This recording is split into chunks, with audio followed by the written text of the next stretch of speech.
All right, let's zoom into one of the states where election officials are working to secure the vote this year. North Carolina will be one of the closest watch swing states on election night. More than 2.5 million people have already voted early in the state as officials expand options for displaced voters in the aftermath of Hurricane Helene. Still, Donald Trump and his allies continue to lie about the security of voting in battlegrounds like North Carolina, laying the groundwork to contest the 2024 election results. Laura Barone Lopez is back with this report.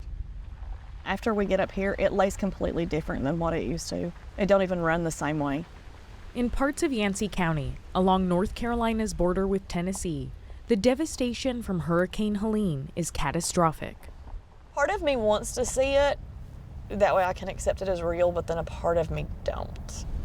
Mary Beth Tipton has lived here her whole life, and for 12 years, she's been the county's elections director. All these are yeses. Tipton's staff prepared for all sorts of election day scenarios, but not for this. I think we were all in shock there for a couple of days, and as things start to settle down just a little bit, reality kicks in, and it's like, I've got a job to do. On the day we met, she was headed to the tiny town of Pensacola to check whether a precinct at the local fire station would be usable. It became a hub for aid distribution after Helene. Thank you guys so much.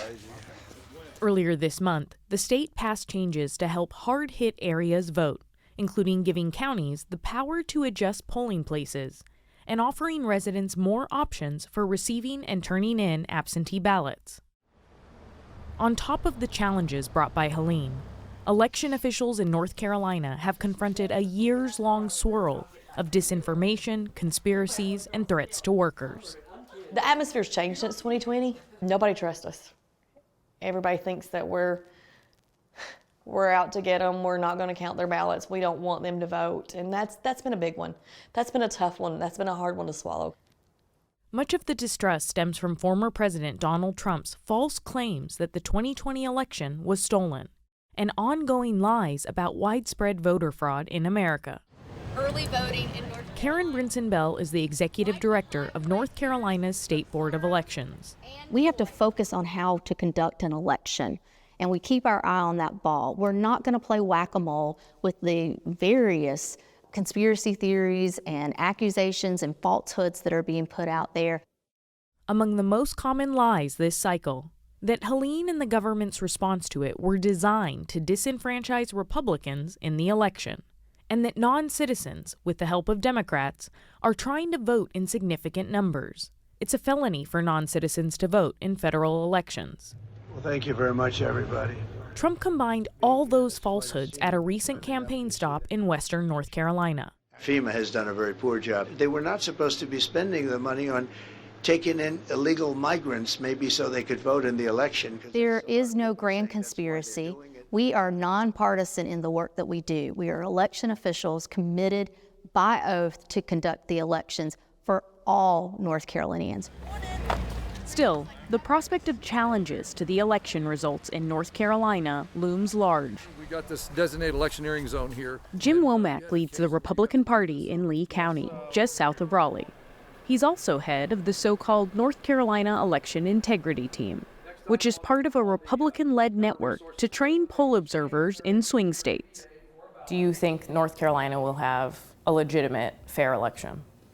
I think that our election integrity organization and the thousands of trained volunteers will do everything they can to identify any form of election fraud, and that we will dutifully report that and provide the evidence to challenge those voters. Womack's team created a, quote, suspicious voters list using the state's voter rolls. He says those rolls are riddled with duplications, dead people, and felons, a claim Karen Brinson Bell rejects. She says officials regularly update the list. She also notes, but just because someone is ineligible potentially on our voter registration rolls does not mean that we have voter fraud. There's checks and balances in place for all of this. People need to quit putting fear in the minds of voters. You're the eyes and ears. Even so, Jim Womack says his observers have their antennas up. Among those they're looking for, non-citizens. The messaging that folks have been hearing about non-citizens voting has created a lot of turmoil and general confusion with our folks. We've had people who are citizens, they just became citizens this year, asking if they can vote. Ileana Santillan is the director of El Pueblo, an immigrant rights nonprofit in North Carolina. Santillan, a naturalized citizen herself, says Trump's anti-immigration rhetoric this cycle amounts to voter intimidation. One of the concerns that we have is, depending on who wins this election, they might be targeting our community members and say that, whoever, wins might have won because undocumented people voted. Santillan points to yard signs in Spanish that warn non-citizens they could be deported if they vote, signs that were paid for by Jim Womack's group. And according to a video obtained by CBS News, Womack told trainees that newly registered voters who have, quote, missing information and Hispanic-sounding last names may be suspicious.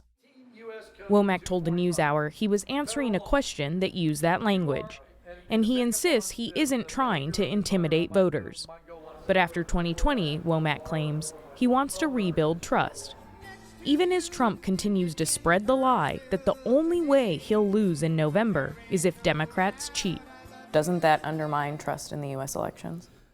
It probably does, but you must ask yourself the question, is the First Amendment limited? Can they designate when you can say what's on your mind or what you believe versus what you can't? I understand the right to free speech, but election officials are genuinely afraid, sometimes for their lives. They put panic buttons in Surry County here in North Carolina. Are you not worried for their safety when they face threats like that? We hear these claims that people are afraid for their lives, but again, they can say whatever they want to say. I think a lot of that is hype. They say that because they want special protections or they want to draw attention to the fact that they're being watched. But Karen Brinson Bell says it's not hype. Since 2020, they've added protections, like thumbprint entry at offices and door security. Given what happened in 2020, Donald Trump put a focus on states like Georgia, on states like Arizona, specifically on election workers. Are you, as North Carolina, prepared this year to potentially become Georgia? We know that we may be subjected to that. If we do our job that is already well-defined and outlined, then the facts will speak for themselves. The documentation will be there to counter any accusation. In some ways, ask us, point the finger at us so that we can prove that these results are accurate and secure, and we are going to certify just like we always do. Hot meals coming in. Back in Yancey County, Mary Beth Tipton asked the state for tents to replace some of her precincts. At least 2 were entirely wiped out. But she found out that the precinct at Pensacola's fire station will be ready to use on Election Day. It's a sigh of relief. I know a lot of people, who wants to think about an election in a time like this? But then when you have the voters that call the office that's in these areas that can't get out, and they want to vote, that's something I can give them. And it's a part of who I am. I want to see to it that they've lost everything. This is one thing they're not going to lose, is their voice to cast their ballot. For the PBS NewsHour, I'm Laura Barone Lopez in Western North Carolina.